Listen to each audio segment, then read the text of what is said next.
नया जो बंदा फ़ोन पे तो सारी मुझे नए चेहरे मुझे तो नए लग रहे हैं, लेकिन बोल नहीं रहा जिसने बात करनी है। आप तो मुझे पुरानी लग रही हैं, आप मुझे नहीं लग रही। नहीं, आपका क्या नाम है? आपसे ही पूछ रहा हूँ। हाँ जी, आप मुझे पहले नहीं मिले हुए? दुआ सेशन में आपका क्या एस एम शरीफ है सही? आपके साथ जो है डॉक्टर अदील साहब, आपके साथ कौन कौन है? राना कदीर साहब साथ है। राना कदीर के साथ आए हैं? अच्छा, एक भाई मैं राना कदीर के रेफरेंस से काफ़ी की थी, नाम मेरा आयशा थी सर, वो थी।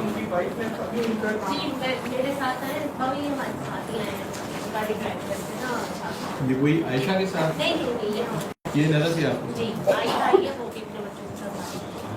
वो भाई और डॉक्टर साहब किस रेफरेंस से आए? ये हमारे साथ ही आया होगा, कदीर ने दुआ कराई थी। हाँ, जी, तो ये क्या दुआ में मिला? तो ऐसे प्रॉब्लम नहीं थे। मुझे अभी भी लग रहा है कि कोई प्रॉब्लम नहीं, मसला नेक आदमी माथे पे आपके मेहराब है, आपको देख रहे कि मुझे शर्मिंदगी हो रही कि इतना नेक आदमी बैठा हुआ मेरे को देख रहा है। नहीं, अब काफी प्रॉब्लम पिछले एक साल से काफी हाँ जी, पिछले एक साल से काफी प्रॉब्लम्स हैं। कदीर साहब ने आपको दुआ कराई थी? वो तो पहले करवाई थी ना, तो इसी तरह मैं पहले भी सूरह रहमान सुनता था जब कोई प्रॉब्लम आती थी, काफी प्रॉब्लम से गुजरा था, तो क्लियर होती रही थी।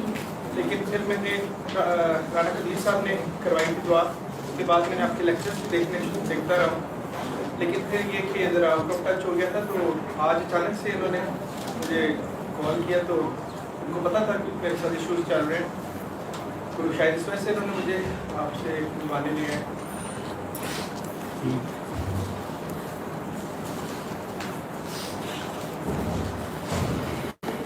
आप लोगों के जो भी प्रॉब्लम्स हैं मैं फर्दन भी सुनने की कोशिश करता हूँ, लेकिन मैंने तो हल नहीं करने, मैंने हर एक का हाल तो फिर दुआ ही बतानी है। तो दुआ कर लेते हैं आप, ताकि आप में से जिन लोगों ने जाना है वो जा भी सकें, लंगर करें और चले जाएं।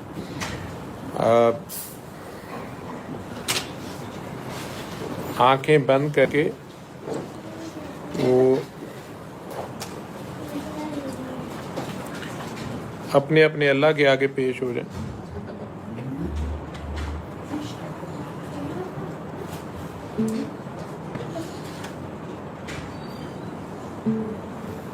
मैंने तो छोटे बच्चे मना भी किया था ना लाना, उन्हें कंट्रोल करना मसला होता है, लेकिन किसी ने भी बात नहीं मानी।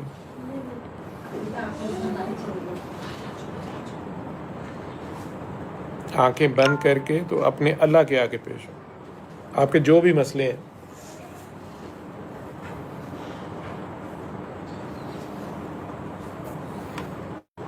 मुसब्बिबुल अस्बाब है जो, वही हल करता है और वही जानता है क्या बेहतर है और क्या नहीं बेहतर है। वो अपने बड़े से बड़े गुनाह लेके उसके आगे पेश हो जाए।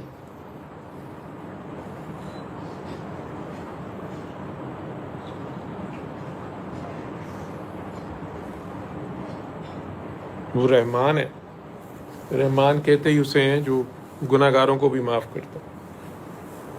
आपके ख्याल में आपके जो गुनाह आपकी दुआओं की कबूलियत की राह में रुकावट बने हुए हैं, वो लेके उसके आगे पेश हों। जैसे नौकरी लेने के लिए बड़ी बड़ी डिग्रियां लेके जाते हैं, अपने सीवी में बड़े बड़े कारनामे लिखे होते हैं, उस तरह उस रब के आगे अपने गुनाह लेके पेश हो, अपने गुनाहों पे फ़ख्र करके पेश हो उसके आगे। वो रहमान है, गुनाहगार ने रहमान ही के आगे जाना है।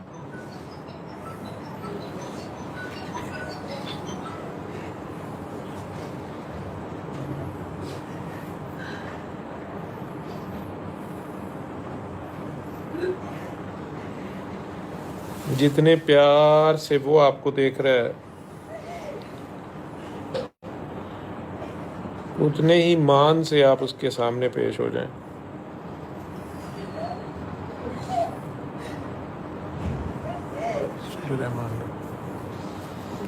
नूर की बारिश है, आप بسم हैं, आपका الله अल्लाह। الرحمن الرحيم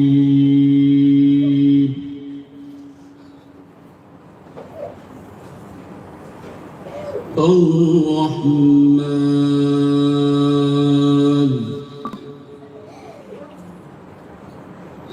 علم القرآن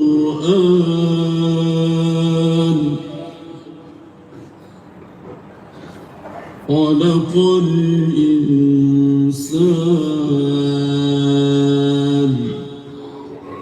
علمه البيان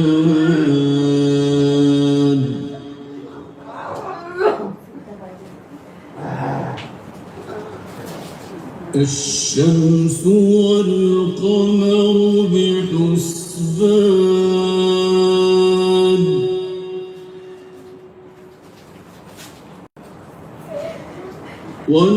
والنجم والشجر يسجدان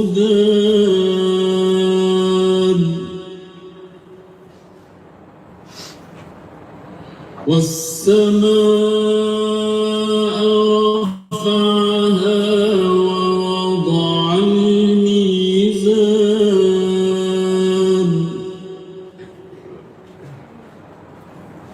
ألا تطغوا في الميزان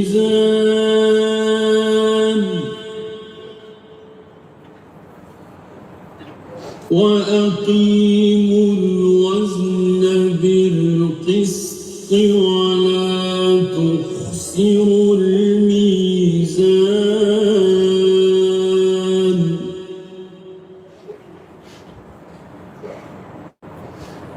والأرض وضعها للأنام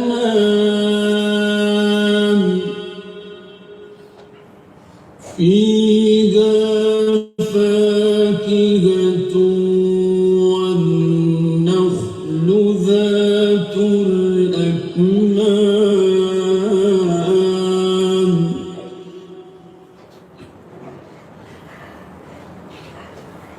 والحب ذو العصف والريحان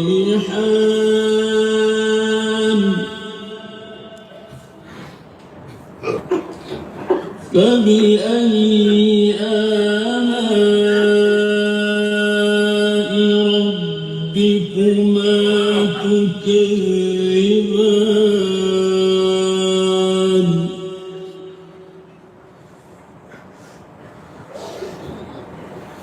خلق الإنسان من صلصال كالفخار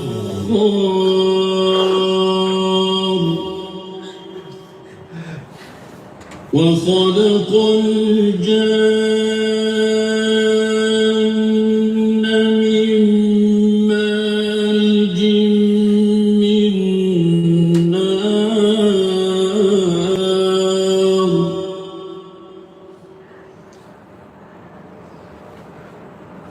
فبأي آلاء ربكما تكذبان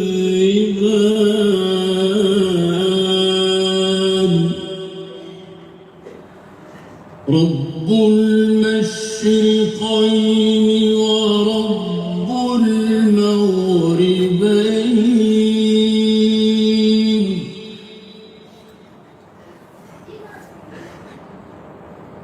فبأي آلاء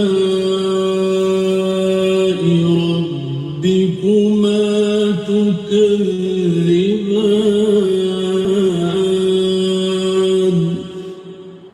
आंखें खोल लें।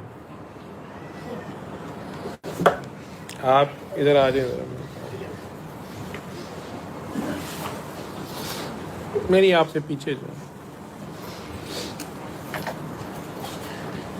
अला सल्ले अला सल्ले अला सल्ले अला सल्ले अला शफीना صلی علی